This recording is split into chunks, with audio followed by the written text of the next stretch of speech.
Story है ऊषा की, जिसका मिडिल स्कूल बहुत बेकार था, इसलिए इसको अपने हाई स्कूल से बहुत ज्यादा उम्मीदें होती है कि यहाँ पे सब कुछ अच्छा होगा। हमारे भाई को एक इंटेलिजेंट सी गर्लफ्रेंड मिलेगी जो उसको पहली नजर में दिख भी जाती है, हरे बालों वाली लड़की नेम रित्सु, जिसको हमारा भाई छुप छुप के लाइब्रेरी से देखता है और कसम से भाई के मन में पूरे लड्डू फूट रहे हैं। पर तभी इसका दोस्त अगामी आके बोलता है अबे जल्दी लाइब्रेरी की ड्यूटी खत्म करके घर चलते हैं। अब हमारा भाई आज अपने न्यू घर में शिफ्ट होने वाला है अपने पेरेंट्स के बिना, जिससे टगामी को जलन होती है। खैर अब रित्सु लाइब्रेरी से चली जाती है, जिसके बाद उषा घर जाने के लिए निकल जाता है और अपना नया घर ढूंढता है। तभी इसको रास्ते में एक अजीब सा आदमी दिखता है, जिसको देख के उषा की फट जाती है और ये पुलिस बुलाने वाला है। पर तभी भिखारी जैसा आदमी उषा को पहचान लेता है, लेकिन तभी यहाँ पे ऑफिसर आ जाते हैं और बोलते हैं हमें एक भिखारी की तलाश है जो स्कूल के बच्चों को छुप छुप के देखता है। रिप्लाई में उषा बोलता है अबे तेरे बारे में बात कर रहे हैं, अबे तू ही चोरों की तरह स्कूल की जाली से झांक रहा था। रिप्लाई में भिखारी बोलता है अरे सर ऐसा छेद देख के आप अपने आप को घुसने से रोक नहीं पाओगे। रिप्लाई में ऑफिसर बोलते हैं ये बात भी सही है तुम्हारी, और इसको सुन के उषा की झंड जाती है। पर अब ऑफिसर भिखारी को वार्निंग देता है, लेकिन ये भिखारी बोलता है अरे सर मैं तो बस ट्रेन स्टेशन में लड़कियों को देखता हूँ और कुछ भी नहीं। और इसको सुन के ऑफिसर को पता चल जाता है कि ये भिखारी एक ठरकी है, इसलिए ऑफिसर इसको पकड़ लेता है और हमारा भाई यहाँ से भाग जाता है और पहुंचता है अपने नए घर में, जहाँ पे एक सुमिको नाम की दादी जी उषा को घर के अंदर लेके जाती है और उसका रूम दिखाती है जो कि बहुत ज्यादा बड़ा है। लेकिन तभी दादी बोलती है अबे रुक जा जरा, आधा हिस्सा ही मिलेगा तुझे, क्योंकि इस रूम में एक और किराएदार रहता है जो कि उषा के पीछे आ भी जाता है, ये भिखारी, जिसको देख के हमारी भाई की फिर से फट जाती है। फिर ये भिखारी बताता है सुमिको दादी ने मुझे तेरे बारे में बताया था, क्योंकि ये भिखारी आज से उषा का रूममेट होने वाला है। जिसको देख के उषा बोलता है भाई मैं नहीं रह रहा इस भिखारी के साथ, ये मेरी इज्जत लूट लेगा। खैर अब दादी बोलती है शीरो ठरकी है, लेकिन इससे तुम्हें कोई खतरा नहीं है। और इसको सुन के शीरो को कुछ कुछ हो जाता है, जिसको देख के हमारा भाई सोच लेता है कि वो यहाँ पे नहीं रहेगा, इसलिए हमारा भाई यहाँ से जाने लगता है। और तभी घर से निकलते ही सामने इसकी रित्सु आ जाती है, जिसको देख के उषा को पहली नजर वाला प्यार हो जाता है। फिर दादी जी बोलती है रित्सु ये नया किराएदार जिसके बारे में मैंने तुम्हें बताया था, आपसे मिलके अच्छा लगा, मेरा नाम है उषा और मैं हूँ शिरोसाकी, प्यार से मुझे शीरो बोलते हैं। अबे तो चुप रहना भिखारी। खैर अब रित्सु भी अपने आप को इंट्रोड्यूस करती है, जिसके रिप्लाई में उषा बोलता है हम दोनों लाइब्रेरी में मिले थे, लेकिन अब रित्सु ने इसको घंटा भी नहीं देखा और ये उषा को इग्नोर करके यहाँ से चली जाती है। पर हमारा भाई इसके पीछे चलते चलते अपने बारे में सब कुछ बताता है, लेकिन तभी रित्सु अपनी कैंडो स्टिक निकाल के बोलती है आगे मत बढ़ियो, क्योंकि ये जगह लड़कियों की है, यहाँ पे लड़की अलाउड नहीं है और लड़कियों की सेफ्टी के लिए उनके पास अलग अलग हथियार है। लेकिन अब उषा बोलता है पर इस लड़की का यहाँ पे रहना सही है क्या। खैर अब अगले सीन में उषा अपनी मम्मी को कंप्लेन करता है इस रूम के बारे में। रिप्लाई में इसकी मम्मी बोलती है अब क्यों कंप्लेन कर रहा है, अब तो तुझे अकेले रूम मिल गया ना, और वैसे भी हमें रूम बहुत सस्ते में मिल रहा था और मैंने सुना है तेरा रूम पार्टनर बहुत ज्यादा मनमोजी आदमी है। रिप्लाई में उषा बोलता है अरे मम्मी जी वो मनमोजी नहीं हफ्सी आदमी है। पर अब मम्मी उषा की बात नहीं सुनती और इसी को सुनाने लगती है, इसलिए उषा फोन काट देता है, इसलिए उषा के पास यहाँ पे रुकने के अलावा और कोई ऑप्शन नहीं है। खैर अब हमारा भाई रित्सु की एक झलक पाने के लिए विंडो के पास जाता है, पर तभी सुमिको दादी जी इसको टी के लिए बुला लेती है। अब दोनों चाय पीते हैं, जहाँ पे सुमिको दादी को पता है कि उषा रित्सु को पसंद करता है, इसलिए बोलती है उसको पटाना इतना भी आसान नहीं है। और इसको सुन के हमारे भाई के मुंह से चाय निकल जाती है, जिसके बाद दादी जी बताती है रित्सु उनके बड़े भाई की बेटी है और अच्छी लड़की है, इसलिए उसको जानने की कोशिश करो बिना उसे जाने। रिप्लाई में उषा बोलता है इसका क्या मतलब है। खैर अब उषा यहाँ से चले जाता है और चुपके से रित्सु को देखता है जो पढ़ाई कर रही है, और इसको देख के हमारा भाई मन ही मन मुस्कुरा रहा है। लेकिन तभी पीछे से यहाँ पे भिखारी शीरो आ जाता है और बोलता है अभी तो सोने के लिए रजाई वगैरह लाया है क्या, रात को सर्दी हो जाएगी। अभी इतनी तेज बात करता है कि रित्सु उसको सुन लेती है। फिर शीरो बोलता है चल 48 पोजीशन में सोएंगे ताकि रजाई दोनों के ऊपर आ जाए। रिप्लाई में उषा बोलता है अबे मैं नहीं सो रहा, 69 पोजीशन में सोएंगे। और इसको सुन के रित्सु कांप जाती है, क्योंकि ये वो वाला 69 समझती है। पर अब उषा बोलता है अरे ऐसा नहीं है जैसा तुम समझ रही हो। पर अभी ये गलती से गर्ल्स के एरिया में चला जाता है, जिसका मतलब अभी ये पिटेगा। अब अगले सीन में पिटने के बाद शीरो आधी रात को बोलता है रित्सु ने अपनी कैंडो स्टिक से तेरी गांड अच्छी तरह तोड़ी है। रिप्लाई में उषा बोलता है हराम को आधी रात हो रही है सो जा। खैर अब हमारे भाई को यहाँ पे रहते हुए 3 दिन हो जाते हैं। तभी एक दिन शीरो उषा को गंदी नजर से देखता है और उसके साथ गेम खेलना चाहता है, लेकिन अब उषा सोया हुआ नहीं है, वो जागा हुआ है, जिससे शीरो के सारे सपने टूट जाते हैं और ये बोलता है तूने मेरा सब कुछ छीन लिया। रिप्लाई में उषा बोलता है अबे तूने छीन लिया मेरे चैन वगैरह। खैर अब शीरो पूछता है अबे तेरी कोई फैंटेसी वगैरह नहीं है क्या। रिप्लाई में उषा बोलता है नहीं तो। पर अब शीरो को अजीब अजीब सी चीजें इमेजिन करवाता है, लेकिन उससे भी हमारे भाई को कोई फर्क नहीं पड़ता। फिर शीरो बताता है उषा जल्दी इस घर में सबसे दोस्ती कर लेगा। रिप्लाई में उषा बोलता है अबे मुझे इससे दोस्ती करनी है, वो मुझे देखती तक भी नहीं है, बस अपनी कैंडो स्टिक से मेरा पिछवाड़ा तोड़ती रहती है और स्कूल में भी मुझे इग्नोर करती है और कभी भी स्माइल नहीं करती। अब शीरो को यहाँ की 2 लड़कियों के बारे में बताता है, मायूमी और सायका, जो कि अभी घर पे नहीं है और मायू ऑफिस में काम करती है, वहीं सायका एक कॉलेज स्टूडेंट है। अभी उषा को मायूमी की फोटो भी दिखाता है, जिसपे हमारा भाई का दिल आ जाता है, क्योंकि मायूमी बहुत ज्यादा खूबसूरत है, जिसको देख के शीरो बोलता है क्या पता इससे तेरी फैंटेसी पूरी हो जाए। अब तभी सुमिको दादी शीरो को बाहर भेज देती है फिसलाने के लिए, जिससे इसको हवस चढ़ जाती है। खैर अब अगले सीन में हमारा भाई वॉक पे निकल जाता है, ये सोचता हुआ कि मैं सेम मेरी क्रश वाली बिल्डिंग पे रहता हूँ, लेकिन मामला खराब खराब है। अब इसको चलते चलते एक लड़की दिखती है जिसने बहुत ज्यादा दारू पी रखी है और ये लड़की अपनी रिंग पानी में फेंकने वाली है क्योंकि इसका अभी अभी ब्रेकअप हुआ है, इसलिए भी अपने बॉयफ्रेंड केंजी को गालियां देती है और नशे की वजह से ठीक से चल भी नहीं पाती, इसलिए उषा को देख के यहाँ से जाने के लिए कहता है। रिप्लाई में ये बोलती है अब एक बच्चा मुझ पे लाइन मार रहा है। रिप्लाई में उषा बोलता है अरे मैं लाइन नहीं मार रहा, और इसको सुन के इस लड़की का दिल टूट जाता है क्योंकि अब इसको कोई बच्चा भी पसंद नहीं करता, इसलिए भी पानी में कूद के अपनी जान दे देगी। पर अब इसको बचाने के लिए उषा बोलता है अरे मेरी माँ मेरे ऊपर लाइन मार रहा था, तू बहुत ज्यादा मस्त है। रिप्लाई में लड़की बोलती है अबे तेरा टाका किसी से नहीं भिड़ा, इसलिए तू मुझसे ज्यादा मत चिपक। अब तभी इसको एकदम से भूख भी लग जाती है, पर ये हमारे भाई के साथ फ्लर्ट करना शुरू कर देती है और इसको लगभग किस करने वाली होती है, लेकिन तब यहाँ पे रित्सु आके इसको चाटा मारती है क्योंकि ये लड़की और कोई नहीं मायूमी है जो इतने ज्यादा नशे में है कि खुद को चोट पहुंचा देगी। लेकिन रित्सु उसको सही टाइम पे रोक लेती है, पर अब दोनों हमारे भाई के ऊपर गिर जाते हैं जिससे रित्सु की कोनी सीधा लगती है हमारे भाई को। जिसके बाद अगले सीन में सुमी को दादी मायूमी को बहुत डांटती है और अभी कल घर आने वाली थी, लेकिन इसका बॉयफ्रेंड इसको धोखा दे रहा था तो ये आज ही आ गई। खैर अब रात को खाने में सुमी को दादी ने मायूमी की फेवरेट डिश बनाई है, फिश की जगह। अब खाना खाते टाइम उषा के मुंह में दर्द होता है क्योंकि रित्सु ने अपनी कोनी से इसका मुंह फोड़ दिया था, जिसके लिए रित्सु से माफी मांगती है। खैर अब अगले दिन खाने में सुमी को दादी बताती है ये अपने दोस्त के साथ ट्रिप पे जाने वाली है, तो किसी के कोई प्लान्स है क्या? अब उषा के कोई प्लान्स नहीं है। रित्सु बहुत सी बुक्स रीड करेगी, ये कंजर बकचोदिया पेलेगा और मायूमी हॉरर मूवीज देखेगी सारी डेटिंग स्पॉट्स पे शराब लगाने के लिए। अब दादी जी बोलती है मेरी गैर मौजूदगी में कोई गंदी हरकतें मत करना, जैसे दारू वगैरह मत पीना वरना मैं तुम्हारा रेंट बढ़ा दूंगी और हर चीज की रिपोर्ट मुझे रित्सु देगी। अब अगले सीन में दादी चली आती है और छुट्टी पे हमारा भाई बहुत ज्यादा बोर होता है क्योंकि इसके पास नई गाड़ी है नई पैसे हैं और रित्सु भी बुक रीड करती रहती है, हमारे भाई को नहीं देखती। अब तभी हम शीरो को देखते हैं जो कि एक चीज बना रहा है और बोलता है इसमें मजा आएगा, पर अब उसे बहुत बोर हो रहा है, इसको भी कुछ करना है, इसलिए शीरो बोलता है मेरे साथ चल रहा है कि ग्लिसरीन लेने। रिप्लाई में उसे बोलता है अबे टाइम नहीं है, इसलिए शीरो अकेले चला जाता है ग्लिसरीन लेने और बोलता है अगर मायूमी दिखे तो उसको बताइए हमें ज्वाइन करे, मजा आएगा। अब अगले सीन में उसे कोक निकाल के सोचता है मायूमी हमारे साथ क्या करेगी, तब इसको गर्ल्स एरिया में से आवाज आती है जहाँ पे एक ज़ॉम्बी को मारने वाला बैट रखा हुआ है और तभी मायूमी एकदम से चुड़ैल की तरह रूम से बाहर निकल के उषा के पास आ जाती है और बताती है मैं डिप्रेस हूँ, तुझे देखना आना चाहिए था। रिप्लाई में उषा बोलता है अरे पर तू गर्ल्स एरिया में। रिप्लाई में मायूमी बोलती है अबे जवान लौंडो को रिस्क लेना चाहिए, इसलिए उषा पूछता है क्या हो गया, क्यों डिप्रेस है तू, छुट्टी है यार आराम से रिलैक्स कर। और ये सुन के मायूमी और ज्यादा डिप्रेस हो जाती है, जिसको देख के उषा बोलता है तूने फिर पी रखी है ना, अबे हरामखोर मैं शराब भी नहीं हूँ, बस मैं डिप्रेस हूँ। रिप्लाई में उषा बोलता है शीरो ग्लिसरीन लेने गया है और उसने तुम्हें हमें ज्वाइन करने का बोला है क्योंकि तुम्हें मजा आएगा। रिप्लाई में मायूमी बोलती है ये साला शीरो हमेशा मुझे अपने एक्सपेरिमेंट का हिस्सा बनाता है। अब तभी यहाँ पे शीरो आ जाता है और दोनों को विंडो से बाहर झांकने बोलता है क्योंकि शीरो बबल्स फुला रहा है, जिसको देख के दोनों खुश हो जाते हैं और शीरो ने ये किया साबुन और ग्लिसरीन को मिक्स करके, इसलिए भी दोनों एक्साइटेड हो जाते हैं और मायूमी कुछ ज्यादा ही पागल हो जाती है। तभी रित्सु भी भूख पड़ती हुई घर पे आ जाती है और इन लोगों को देखती है जिन्होंने इतना ज्यादा बड़ा बबल बना दिया जिससे मायूमी बहुत खुश है, लेकिन तभी बबल एकदम से फूट जाता है जिससे इसकी झंड हो जाती है और ये फिर से डिप्रेस हो जाती है और बोलती है मेरी जिंदगी बर्बाद हो गई। रिप्लाई में शीरो बोलता है तो कितनी अजीब है रे, अरे दोबारा बन जाएगा। और ये सुन के मायूमी शीरो को चाटे चाटे बजाती है, जिसको देख के उसे सोचता है अब ये दोनों क्या आइटम है। खैर अब ये लोग फिर से बड़ा बबल फुलाते हैं जिससे मायूमी फिर से खुश हो जाती है, लेकिन ये दोबारा से फूट जाता है। खैर अब उषा रित्सु को अपने साथ ज्वाइन करने बोलता है, लेकिन ये मना करके यहाँ से चली जाती है, जिसको देख के उषा सोचता है एक चांस मिला था उसके साथ टाइम स्पेंड करने का, वो भी गवा दिया। लेकिन अब रित्सु वापस आ जाती है और यही बुक्स रीड करती है, इसलिए उषा इससे दोबारा पूछता है रित्सु जी हम ये साबुन वाला पानी अकेले वेस्ट नहीं करना चाहते, तो क्या आप हमें ज्वाइन करोगी। अब इसको सुन के फाइनली ये मान जाती है और बहुत बड़ा बबल फुला के उसके अंदर मजे करती है, लेकिन तभी बबल फूट जाता है और रित्सु के मुंह में जाता है, जिसको देख के उषा गंदी गंदी चीज सोचता है और ये बात रित्सु को पता चल जाती है कि उषा इसके बारे में कुछ उल्टा सीधा सोच रहा है, इसलिए उषा को चाटा मार देती है। जिसके बाद अगले सीन में सुमी को दादी जी वापस आ चुकी है और पूछती है उषा तू मेरे पीछे कुछ गलत सलत कर रहा था। रिप्लाई में उषा बोलता है अरे मैंने ऐसा कुछ भी नहीं किया।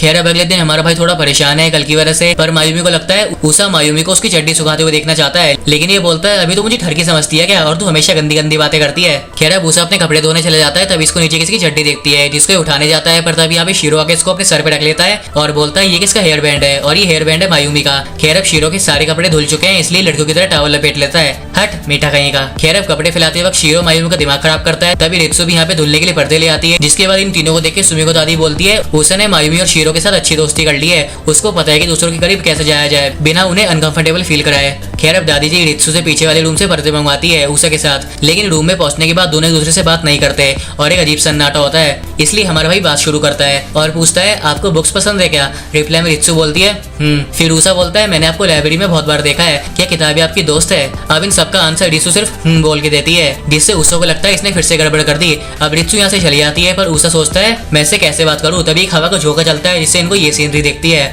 जिसको देख के रित्सु को बहुत ज्यादा हंसी आ जाती है और ये अपने आप को रोक नहीं पाती। फिर शीरो और ज्यादा पोज मारता है जिससे दोनों हंसने लगते हैं। अब अगले सीन में सब साथ बैठे हैं जहाँ पे दादी जी बताती है उन्होंने रित्सु को बहुत दिनों बाद हंसते हुए देखा है और इसको सुन के उषा सोचता है इसको शर्म आ रही है क्योंकि अजीब सी चीज पे हंस रही थी, पर चलो मैंने एक कदम आगे तो बढ़ाया। खैर अब चलते चलते इसको फिर से किसी का बैंड दिख जाता है जिसको ये उठा लेता है, पर इस बार ये किसी का हेयर बैंड नहीं है, ये किसी की चड्डी है, जिसको देख के रित्सु और मायूमी की झंड हो जाती है और सुमिको दादी जी को शर्म आ जाती है क्योंकि ये चड्डी इन्हीं की है। अब भाई ये तो कुछ ज्यादा ही हो गया। Grand mess blushing.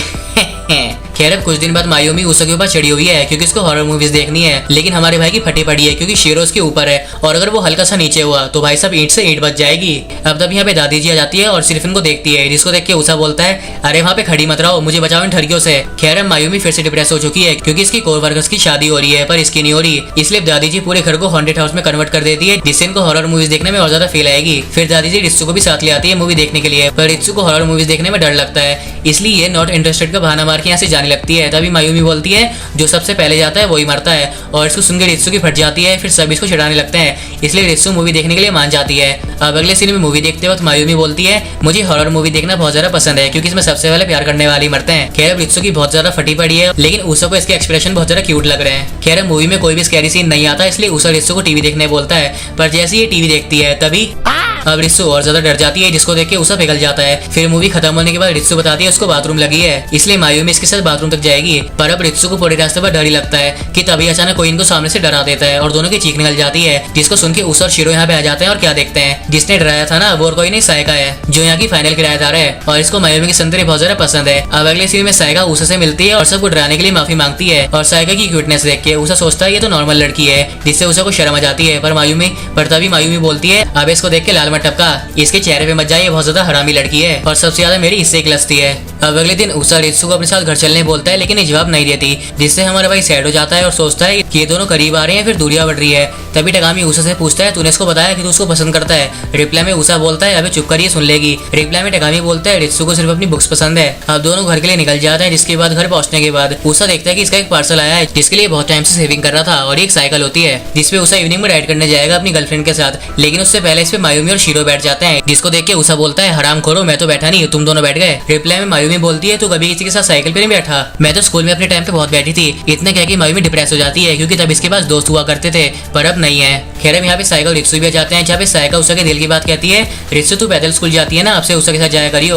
और इसको सुन के हमारा भाई भी खुश हो जाता है, लेकिन अब बैठने की जगह साइकिल पे नहीं है, सिर्फ ही रस्सी है जिसपे रित्सु कभी भी नहीं बैठने वाली, इसलिए यहाँ से चली जाती है, जिससे हमारा भाई फिर से सैड हो जाता है। तभी साइकिल से पूछती है तू रित्सु को पसंद करता है क्या? रिप्लाई में ऊसा बोलता है नहीं, मैं बस उसको जानना चाहता हूँ क्योंकि हम दोनों एक ही स्कूल में है और वो हमेशा अकेली भी रहती है। इतना बोल के सुमी की दादी के पास चले जाता है, जिसके बाद अगले दिन ऊसा फर्स्ट टाइम साइकिल पे स्कूल जाने वाला है, जिसको देख के रित्सु बोलती है तेरी साइकिल पावरफुल लगती है। रिप्लाई में ऊसा बोलता है आप हमेशा अकेले स्कूल जाते हो ना, अपना ध्यान रखा करो। अभी बात और आगे बढ़ाने के लिए पूछता है पीछे बैठोगी? रिप्लाई में रित्सु बोलती है बिल्कुल भी नहीं, और इसको सुन के हमारा भाई इससे माफी मांग के यहाँ से चला जाता है, जिससे रित्सु को बुरा लगता है और ये साइकिल पे बैठना चाहती थी पर इसको शर्म आ रही है। तभी पीछे साइकिल और मायूमी आके बोलते हैं अरे अब इसमें शर्माने वाली क्या बात। अब सब रित्सु का मजाक बनाने लगते हैं, जिससे इसका दिमाग खराब हो जाता है और ये बोलती है बोलो मत, जिस घर में तुम रहते हो ना वो मेरी मम्मी का है, मतलब यहाँ की मकान मालकिन मैं हुई, दादी तो बस यहाँ का ख्याल रखती है और अगर तुमने मुझे फिर से चिढ़ाया ना तो मैं तुम सबका रेंट डबल कर दूंगी। अब इसको सुन के सबकी फट जाती है, फिर रित्सु यहाँ से चली जाती है। जिसके बाद स्कूल में ऊसा सोचता है रित्सु मेरे साथ क्यों बैठेगी, वो तो मुझे जानती भी नहीं है। खेरा भी फिर से रित्सु की झलक पाने के लिए लाइब्रेरी में जाता है, जहाँ पे रित्सु उसको सॉरी बोलती है सुबह उसको मना करने के लिए, पर ये ऊसा की साइकिल पे कभी भी नहीं बैठेगी क्योंकि उसको किसी लड़के के साथ बैठने में शर्म आती है और अगर लोगों ने इन्हें चिढ़ाया तो क्या होगा। इतना कह के रित्सु यहाँ से चली जाती है और बुक्स रीड करने लगती है, जिसको देख के ऊसा सोचता है ये बहुत अजीब लड़की है लेकिन मुझे पसंद है। अब शाम को हमारा भाई क्या देखता है कि यहाँ पे कुश्ती चल रही है, दादी ने शीरो की कमर तोड़ दी और सायका मायूमी की संतरे दबाना चाहती है। अब उसन को देखता रहता है, जिसको नोटिस करके मायूमी बोलती है मुझे ऐसी नजरों से मत देख, मैं कोई ऐसी वैसी लड़की नहीं हूँ। रिप्लाई में ऊसा बोलता है अबे मैं तुझे नहीं रित्सु को देख रहा था, और इसको सुन के मायूमी इसका मुंह तोड़ देती है। तभी सायका बोलती है तूने इसको क्यों मारा, तू कोई ऐसी वैसी लड़की थोड़ी है। खैर अब रित्सु की आंखों में आंसू होते हैं, जिसकी वजह हमारा भाई पूछता है, लेकिन यहाँ से चली जाती है। फिर मायूमी के फोन पे किसी का कॉल आता है जो ये नहीं उठाती और डर जाती है, लेकिन सामने वाला बार बार कॉल करता है, इसलिए मायूमी बाहर जाती है कॉल को उठाने के लिए। जिसके बाद रित्सु अंदर आके बताती है मायूमी बहुत ज्यादा खुश हो रही है क्योंकि उसके एक्स का कॉल आया है। इतना बोल के रित्सु यहाँ पे थोड़ा परेशान हो जाती है, जिसको हमारा भाई नोटिस करके सोचता है कहीं इसका भी तो कोई बॉयफ्रेंड नहीं था। अब अगले सीन में तुमने डिस्कस करते हैं कि मायूमी का एक्स उसको कांटेक्ट करने की कोशिश क्यों कर रहा है, कहीं वो 3 टाइमिंग तो नहीं करने वाला। लेकिन अब मायूमी भी कोई ऐसी वैसी लड़की नहीं है, ये नहीं फंसने वाली, पर ये तैयार होकर केंजी से मिलने जा रही है। अब तभी केंजी का फिर से कॉल आ जाता है और मायूमी चली जाती है और रित्सु अभी कुछ सोच रही है और उदास है, जिसको देख के हमारे भाई की टेंशन और ज्यादा बढ़ जाती है। तभी शीरो दिखाता है कि वो मायूमी के लिए रबर बैंड गन बना रहा है जो मायूमी को पसंद है, सेम बबल्स की तरह। अब शाम को मायूमी जाने के लिए तैयार है, पर ऊसा बोलता है तो उस 3 टाइमर से मिलने जा रही है ना। रिप्लाई में मायूमी बोलती है अबे उसका नाम मत बिगाड़, और मैं वैसे भी पैचअप करने नहीं जा रही, वो बस मुझसे मिलना चाहता था। खैर मायूमी निकल जाती है, तभी इसके सामने रित्सु आ जाती है और मायूमी की चिंता करती है। इसलिए अगले सीन में मायूमी डिनर करते वक्त सोचती है सब इतना अजीब बिहेव क्यों कर रहे थे। खैर अब यहाँ पे मायूमी का एक्स उसको गुस्सा दिलाता है और बोलता है रात को मेरे घर चल रही है क्या, इंजॉय करेंगे। अब इसको सुन के मायूमी को समझ आ जाता है कि इसके एक्सोस की कोई परवाह नहीं है, ये तो बस मायूमी के साथ गुलू गुलू करना चाहता है। इसलिए मायूमी भी उठ जाती है और बोलती है अब मैं घर जा रही हूँ और मुझे तेरे जैसे लौंडों में कोई इंटरेस्ट नहीं है। अब अगले सीन में मायूमी घर आ जाती है और उसका दिमाग खराब हुआ पड़ा है। खैर अब रित्सु को मायूमी की चिंता हो रही थी, इसलिए दोनों एक दूसरे के गले लग जाते हैं। जिसके बाद रित्सु बताती है जो ये बुक्स रीड करती है ना उसमें बहुत सारे लौंडे एक लड़की का फायदा उठाते हैं, इसलिए इसको मायूमी की चिंता हो रही थी। और इसको सुन के उषा को चैन की सांस आती है कि चलो भाई रित्सु का कोई बॉयफ्रेंड नहीं है। खैर अब अगले सीन में उषा जैसे स्कूल के लिए निकलता है ना तभी इसको एक लड़का साइका को हैरेस करता हुआ दिखता है और तभी साइका की नजर पड़ती है उषा पे, जिसके पीछे जाके छुप जाती है, जिससे इस लड़के को गुस्सा जाता है और ये पूछता है अभी तुम दोनों का रिलेशन क्या है। और इसको सुन के साइका शर्मा जाती है, जिससे इस लड़की को ऐसा लगता है कि उषा का बॉयफ्रेंड है। अब साइका बताती है वो उस लड़की को अपना बड़ा भाई मानती है, जबकि प्यार वो उषा से करती है। और इसको सुन के इस लड़की को और ज्यादा गुस्सा जाता है, जिससे भी उषा को मारेगा, पर पीछे से रित्सु आके इसको अपनी बुक फेंक के मारती है और बोलती है सॉरी ये हवा से तुझे लग गई। रिप्लाई में लड़का बोलता है ये हवा कुछ ज्यादा निशानेबाज नहीं हो रही। खैर अब रित्सु अंदर जाती है, जिसके लिए दोनों उसको साइड देते हैं। फिर ये लड़का पूछता है अबे लड़की कौन है जो तेरी मदद कर रही थी, कहीं इसके साथ भी तो तेरा चक्कर नहीं चल रहा। इसलिए भी उषा को दोबारा मारेगा, लेकिन तभी कहीं से शीरो आ जाता है जिसको पुलिस ने पकड़ा हुआ है, जिसको देख के उषा बोलता है अबे अब क्या कर दिया तूने। खैर अब अगले दिन में शीरो बताता है कि वो गंदी गंदी मैगजीन की स्मगलिंग कर रहा था, जिससे उसको पुलिस वालों ने पकड़ लिया, पर इसकी इसी बकचोदी की वजह से हमारा भाई आज पिटने से बच गया। और साइका भी उषा से माफी मांगती है, पर मायूमी बताती है इसमें पूरी गलती साइका की है। रिप्लाई में रित्सु बोलती है अगर तूने फिर से कोई दिक्कत करी ना तो मैं तेरा रेंट बढ़ा दूंगी, इसलिए साइका सबसे माफी मांगती है। तभी मायूमी बोलती है साइका तू लड़कों को अपने पास बुलाना बंद कर दे, अरे वो मेरे पास खुद आते हैं, अबे मुझे पता है कि वो कितना तेरे पास आते हैं, तूने अपना हुस्न का जलवा दिखाती है। रिप्लाई में शीरो बोलता है साइका अगर ऐसा है तो अपना मेकअप क्यों नहीं उतार देती, और इसको सुनकर साइका शीरो को सूद देती है। फिर अगले सीन में उषा रित्सु को थैंक्स बोलता है इसको बचाने के लिए, और इसने उषा को पहले भी मायूमी से बचाया था। अब ये रित्सु की बहुत तारीफ करके उसको शर्मिंदा कर देता है, पर रित्सु उसको चुप कराती है, लेकिन ये चुप नहीं होता, इसलिए रित्सु यहाँ से गुस्से में चली आती है। जिसके बाद पीछे से साइका आके बोलती है उषा रित्सु बहुत अकेला फील करती है, उसका कोई भी दोस्त नहीं है, पर वो तेरे साथ ही ओपन हो रही है, उसका ख्याल रखो। अब इसको सुन के दादी बोलती है मैंने तुझे कहा था ना कोई दिक्कत मत करियो, साइका अब तेरी खैर नहीं, और इसको सुन के साइका की फट जाती है। अब अगले दिन हमारा भाई स्कूल से घर जा रहा है, जहाँ पे इसको रास्ते में रित्सु मिल जाती है, इसलिए दोनों साथ घर जाते हैं, जिससे हमारा भाई कुछ ज्यादा ही मुस्कुरा रहा है। पर तभी रित्सु पूछती है तेरे टायर में हवा नहीं है क्या जो तू मेरे साथ चल रहा है। रिप्लाई में उषा बोलता है आज मैंने सोचा घर पैदल जाऊँ। अब इसको सुनकर रित्सु अपनी बुक बंद कर देती है, जिससे हमारा भाई खुश हो जाता है कि चलो ये मुझे सीरियस ले रही है। खैर अब अगले सीन में सुमी को दादी बताती है उनके फ्रेंड ने उन्हें बहुत सारी जूस की बोतल दी है जो इनको सर्व कर देती है, पर इस बार मायूमी ये नहीं पिएगी। तभी रित्सु पूछती है तुम 3 टाइमर वाले के साथ फिर से डेट पे जा रही हो, लेकिन ऐसा नहीं है, मायूमी बस डाइटिंग पे ताकि इसकी स्किन अच्छी हो जाए। पर अब दादी बोलती है मायूमी तू तो भर भर के दारू पीती थी, अब क्या हो गया। रिप्लाई में साइका बोलती है मायूमी तेरा खाली पेट तेरे संतरों की तरह सॉफ्ट हो गया है, जिसे मैं दबाना चाहती हूँ, हरामखोर मुझसे दूर रहे। कह रहे मायूमी को फिर से किसी का कॉल आ जाता है, जो उठा के इसको पता चलता है इसके किसी फ्रेंड की तबीयत खराब हो चुकी है, मतलब दोनों घूमने नहीं जा सकते, इसलिए भी बिना देर किए दारू पी लेती है और थोड़ा डिटेल में बताती है दोस्ती निभाना भी बहुत मुश्किल है, तुम्हें अजीब अजीब से रूल्स फॉलो करने पड़ते हैं, और चाहे लड़कियों के कितने भी दोस्त हो वो क्लोज सिर्फ कुछ कुछ के पास होती है ना रित्सु। रिप्लाई में रित्सु बोलती है अभी तुम मुझसे क्यों पूछ रही है। रिप्लाई में साइका बोलती है अब इसके पास दोस्त थोड़ी है। रिप्लाई में रित्सु बोलती है अभी मैं खुद से अकेले रहना नहीं चाहती, और इसको सुन के उषा बोलता है साइका तुम्हें नशे में ऐसी बात नहीं करनी चाहिए। जिसके बाद रित्सु सोचती है जब मैं मिडिल स्कूल से हाई स्कूल में गई थी ना तो वहाँ पे मेरे साथ कोई भी नहीं गया था, इसलिए मेरा कोई भी दोस्त नहीं बना और मैंने अकेले रहना ही शुरू कर दिया। खैर अब साइका बोलती है मायूमी मैं तेरी दोस्त हूँ। रिप्लाई में मायूमी बोलती है ठरकी मेरी बॉडी से दूर रहे। अब दोनों को ही बहुत नशे हो जाते हैं, इसलिए दादी सब कुछ साफ करने बोलती है। जिसके बाद उषा बताता है रित्सु के लिए अकेले रहना बहुत मुश्किल होता होगा ना, इसलिए शीरो रित्सु को स्कूल के बच्चों से दोस्ती कराने के लिए कुछ सोचता है, लेकिन तभी पता नहीं इसको क्या होता है ठरकी वाली चीजें बोलने लगता है। फिर अगले दिन उषा रित्सु को बुक रीड करते हुए देख के सोचता है ये अकेले में ही बहुत कंफर्टेबल रहती है। अब शाम को हमारा भाई फिर से रित्सु के साथ घर जाता है ताकि इसको अकेला फील ना हो, पर रित्सु पूछती है जो मैंने कल कहा था तो ये उसकी वजह से कर रहा है ना। अरे मैं अकेली बहुत खुश हूँ और मैं मूवीज नहीं देखती, मुझे कोई ईमेल्स नहीं आते हैं और मैं किसी से भी कॉल पे बात नहीं करती। और इसको सुन के उषा सोचता है ये सब ये मुझे इसलिए बता रही है ना क्योंकि ये बहुत अकेली है। अब तभी रित्सु पूछती है तो शीरो और मायूमी के साथ बोर नहीं हो जाता।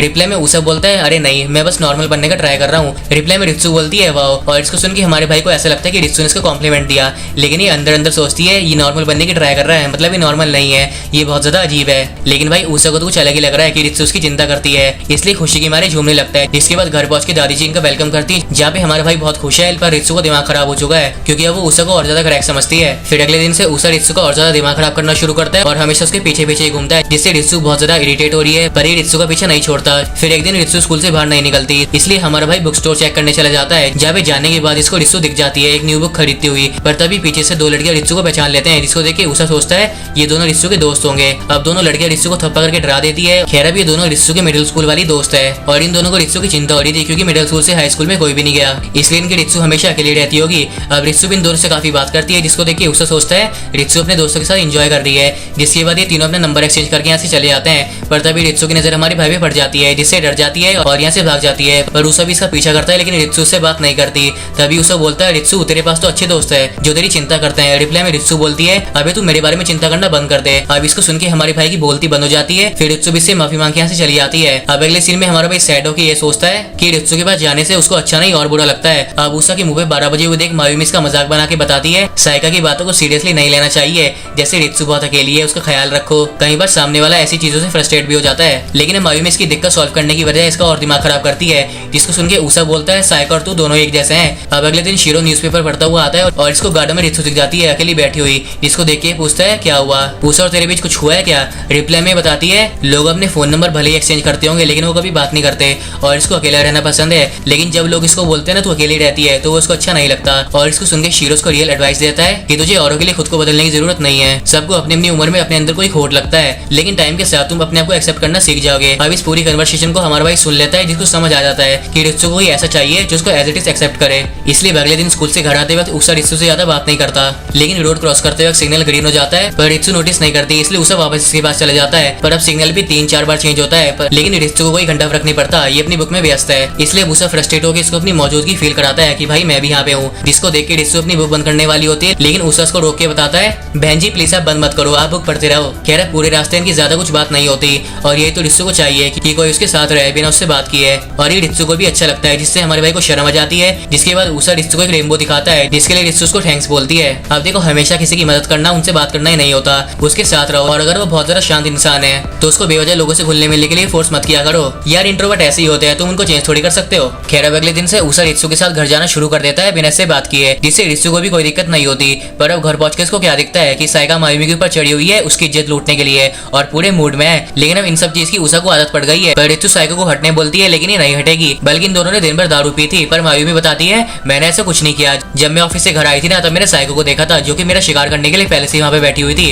अब साइका बस मायूमी को वेलकम किस और हक देना चाहती है, जो मायूमी को बिल्कुल भी नहीं चाहिए। पर साइका नहीं मानने वाली, ये मायूमी को चाट देती है, जिससे मायूमी की और ज्यादा फट जाती है। तभी पीछे से दादी आ जाती है और साइका के मुंह को पन्नी से बांध देती है, जिससे उसका दम घुट जाता है। फिर अगले सीन में साइका बताती है कि इसने दारू क्यों पी, क्योंकि ये कल अपने क्लब के साथ घूमने गई थी जहाँ पे इसको इसका एक्स भी मिल गया था और दोस्तों को बुरा ना लगे इसलिए साइका वहाँ पे स्माइल कर रही थी, जिसको इसके एक्स ने गलत तरीके से ले लिया और साइका पे लाइन मारना शुरू कर दी। और इतना ही नहीं, उसने साइका को सबके सामने किस भी कर दिया, जिससे साइका को गुस्सा आया और इसने अपने हील निकाल के अपने एक्स के गोटे तोड़ दिए। इसलिए भी मायूमी को किस करके शुद्ध होना चाहती है। रिप्लाई में मायूमी बोलती है लड़के कभी भी अपने एक्स को नहीं भूलते और इसको सुन के सब सोचते हैं पर यहाँ तो कैसा लगे मायूमी अपने एक्स के बारे में नहीं भूली और बार बार उससे मिलने चली जाती है। अब उषा पूछता है पर तू भी तो अपने एक्स को नहीं भूली। रिप्लाई में मायूमी बोलती है अब मैं वैसी बेशरम लड़की नहीं हूँ और वैसे भी लड़के रिलेशन को ना अलग अलग रखते हैं, वहीं लड़कियां पुराने रिलेशन को डिलीट कर देती है नए के चक्कर में और मैं भी ऐसी करती हूँ।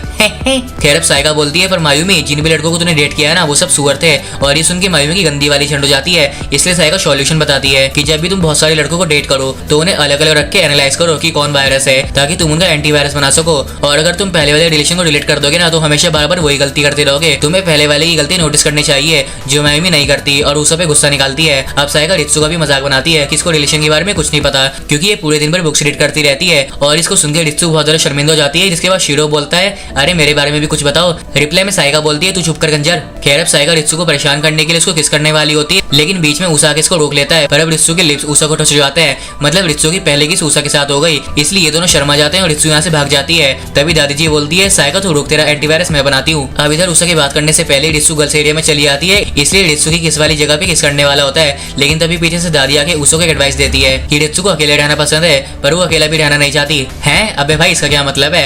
भाई मैं बता रहा हूँ उस एनीमे में ना सब पागल है, साला ऐसी वैसी बातें करते जो मेरे सर के ऊपर से चली जाती है। खैर अब रात को खाने पे उषा और रित्सु को बहुत ज्यादा शर्म आ रही है, जिससे रूम में एक सन्नाटा होता है, जिसको देख के मायूमी बोलती है तुम दोनों डेट पे क्यों नहीं जाते, और ये सुन के दोनों के मुंह से खाना निकल जाता है। खैर अब रित्सु का पूरा मुंह लाल हो जाता है, जिसको हमारा भाई नोटिस कर लेता है। अब अगले दिन छुट्टी और बहुत ज्यादा गर्मी है, इसलिए मायूमी और शीरो वाटर गन से खेलने वाले हैं। पर उषा बोलता है अबे क्या कर रहे हो। रिप्लाई में मायूमी बोलती है हरामखोर तुझे तो मुझे देख के शर्माना चाहिए, एक हॉट सी लड़की पानी में भीगी खड़ी है। रिप्लाई में उषा बोलता है पर मुझे तेरी चड्डी बनियान तो दिखाई नहीं दे रहे। और इसको सुन के मायूमी इसको चाटा मार देती है। अब वाटर गन से रित्सु भी खेलने वाली है, जिसको हमारा भाई भीगी हुई इमेजिन करके खुश खुश होने लगता है, जिससे मायूमी को गुस्सा जाता है। लेकिन अब रित्सु रेनकोट पहन के खेलेगी, जिसको देख के मायूमी बोलती है उषा क्या हुआ, सारी फैंटेसी खत्म हो गई। रिप्लाई में उषा बोलता है अरे रित्सु मुझे वाटर गन से मत मारो, और इसको सुन के मायूमी की क्लच जाती है। जिसके बाद ये लोग वाटर गन से खेलना शुरू करते हैं और इधर साइका भी आ जाती है, जिसको वाटर गन से भीगना और खेलना नहीं पसंद। खैर अब एकदम से मायूमी पूरी बाल्टी शीरो के मुंह पे देके मारती है, जिससे उठ जाता है। फिर शाम को ये लोग थक जाते हैं और उषा भी नहा लेता है। तभी ये बाहर आके रित्सु की बुक देखता है, जिसको ये उठा के रीड करने लगता है, और ये चीज रित्सु देख लेती है और इसको उषा देख लेता है।